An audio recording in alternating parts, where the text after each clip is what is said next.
Eh bien bonjour à toutes et à tous, aujourd'hui on se retrouve pour un nouvel Adkivlog, mais pas n'importe quel Adkivlog comme vous pouvez le constater. C'est qu'on est sur un Adkivlog auquel on va faire du montage de Ryzen.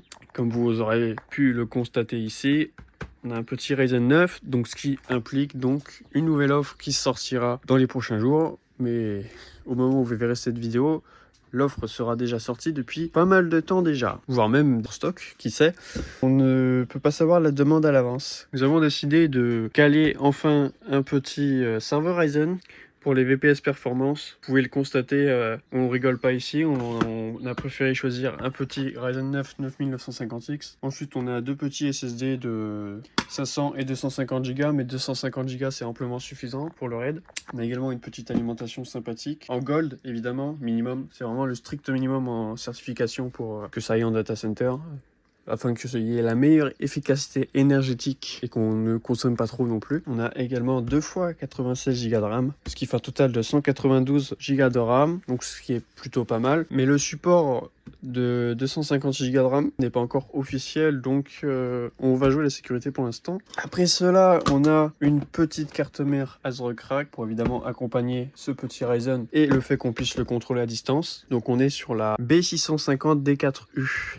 Donc ensuite, pour le stockage des VPS, on est sur du Western Digital Black SN770 de 2 Tera, 2x2 Tera, RAID 1 évidemment. C'est pareil pour les SSD de boot. Et on finira avec une petite carte réseau de 40G.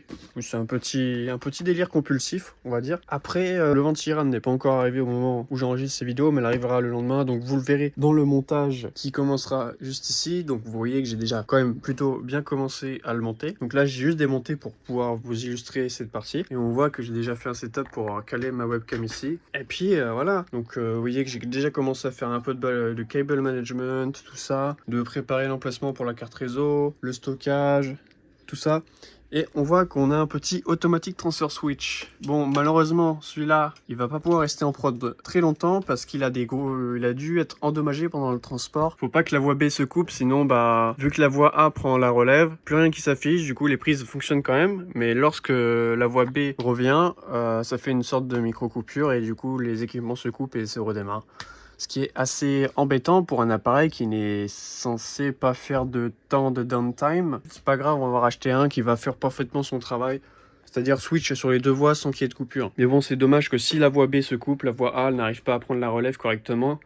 Et l'affichage ne fonctionne juste plus. Donc je me demande si c'est pas les cartes électroniques qui ont été endommagées ou quoi que ce soit. Ce n'est pas grave, j'ai déjà été remboursé pour cet appareil. À terme, je sais pas ce que je vais en faire puisqu'il est semi HS, on va dire. Même s'il fait son principe de changement de voix, mais il le fait pas de manière suffisante pour que ce soit apte à être utilisé en data center, quoi. Ou du moins, pour des utilisations qui ne sont pas critiques, auxquelles ça peut ne pas déranger qu'il y ait une courte interruption comme ça quand il y a une coupure d'une des deux voies, parce que ça le fait pas sur les deux voies. Si la voie A elle coupe, il y aura pas de problème, hein. Lui continuera de fonctionner, l'affichage sera toujours présent, c'est juste quand c'est la voie B qui coupe, il n'y a plus rien qui s'affiche correctement, et même s'il y a l'électricité qui est toujours là, c'est bizarre. Mais enfin bref, du coup on se retrouve pour le montage complet de ce petit serveur qui va être mis en production dans les prochains jours. On ne perd pas de temps et c'est parti!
Bon, on se retrouve quelques jours après le montage du Ryzen qui est toujours ici présent. Il y a vraiment des points qui me tracassent, surtout sur le refroidissement, puisque on atteint les températures qui sont quand même particulièrement élevées, alors que le ventirad qu'on peut apercevoir juste ici, là, il fait 170 watts de TDP. Apparemment, le Ryzen 9 9950X fait a priori 200 watts de TDP, ce qui est énorme. Le problème, c'est que j'ai l'impression que la pâte thermique n'adhère pas tellement au radiateur et au processeur, ou c'est le processeur qui n'adhère pas à la pâte thermique, je sais pas trop, mais en tout cas, il y a un de ces points qui n'adhère pas, ce qui fait que le ventirad n'est pas aussi chaud qu'il devrait être. Je pense qu'il faut potentiellement mettre un petit peu de papier de verre sur le processeur. Je vous avoue que je sais pas si j'ai ce qu'il faut actuellement. Je le ferai probablement plus tard, mais les températures sont pour l'instant ok. Faut juste pas qu'il dépasse environ 60-70% d'utilisation CPU. Sinon, là, on est assuré d'avoir du thermal throttling. Du coup, c'est pas le but escompté pour des VPS qui sont catégorisés comme performance. Ce serait ballot d'avoir du thermal throttling à cause du fait que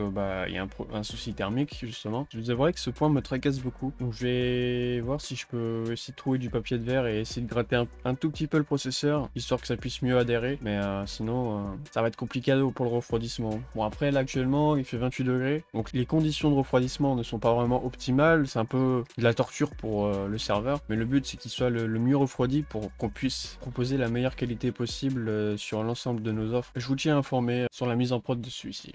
Bon, ça fait maintenant une journée et demie à peu près que le serveur est en production. Comme je m'y attendais, les températures sont pas du tout à la hauteur de ce que je m'attendais. Le processeur arrive vite à saturation de sa température de fonctionnement maximale, donc ce qui est quand même particulièrement critique pour un serveur qui doit être bien refroidi. Alors il y a plusieurs pistes possibles. Ça peut être la pâte thermique qui adhère pas assez au processeur, ça peut être l'airflow qui est insuffisant vers l'avant du boîtier. L'airflow, ça fait comme ça, de l'avant vers l'arrière. Les ventilateurs que j'ai à l'avant, ce sont des Noctua, donc ils vont qu'à 2300 tours minute.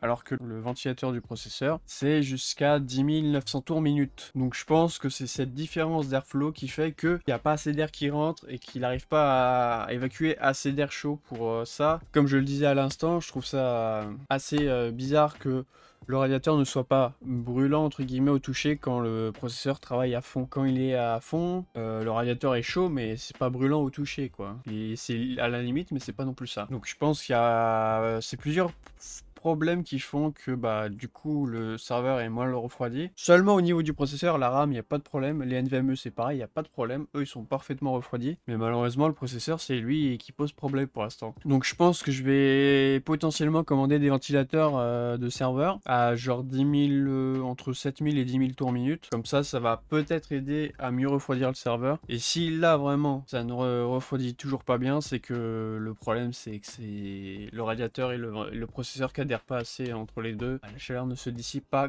comme elle le devrait, malgré la pâte thermique haut de gamme que j'y ai appliquée. Donc voilà, pour le Ryzen, j'ai aussi constaté que quand tous les gros VPS partent, le serveur est plein. Genre 2 VPS à 64 Go de RAM, 1 à 32, 1 à 8. Ensuite, je peux encore en mettre 1 à 4 ou 2 Go. Après, le serveur, plus rien, plus de place de livre. Bon, ça c'est à prévoir vu que c'est du Ryzen. Mais vu les investissements et la consommation électrique, je ne pense pas pour l'instant que ce soit forcément une offre qui sera la plus rentable pour nous. On réfléchira à l'avenir pour voir si on continue d'investir dans les VPS performance et que si on préfère pas tout simplement investir dans les offres annexes comme les VPS HDD ou NVMe, potentiellement avec de l'hyperconvergence par la suite, les VPS NVMe. C'est encore en cours de réflexion, de toute façon, l'hyperconvergence ne sera pas faite sur les serveurs actuels qu'on aura, mais sur des serveurs qui seront un peu plus récents. Donc ouais, voilà. Bon, les nouvelles sont pas forcément bonnes, comme je m'y attendais. Pour un premier build de Ryzen, bon, c'était après Warm, ça c'est la classique, on va dire. Donc voilà, si vous avez aimé cette vidéo, n'hésitez pas à la liker, à la partager et me faire des retours de suggestions éventuellement. Je suis ouvert à toute suggestion, qu'elle soit constructive, c'est préférable, afin de permettre de les résoudre, ce serait encore mieux. Donc voilà, moi sur ce, je vous dis à plus pour un prochain AdKeyVlog.